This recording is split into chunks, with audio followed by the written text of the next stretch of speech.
600 ক্ষেত্রে প্রত্যেকের ভূমিকা রয়েছে।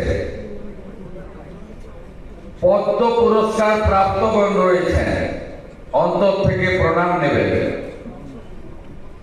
কৃতি ডাক্তার বাবুরা আছেন, যারা এই রাজ্যের চিকিৎসা ব্যবস্থা ধরে রেখেছেন। আধ্যাত্মিক জগতে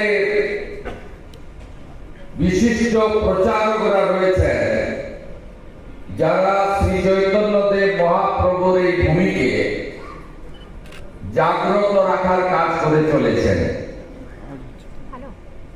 এখানে বিনিয়োগকারী থেকে আমাদের পশ্চিমবাংলা সাংস্কৃতিক ঐতিহ্য কে নেই এখানে। সিনেমার পর্দা আমাদের প্রিয় হিরোরা আছে।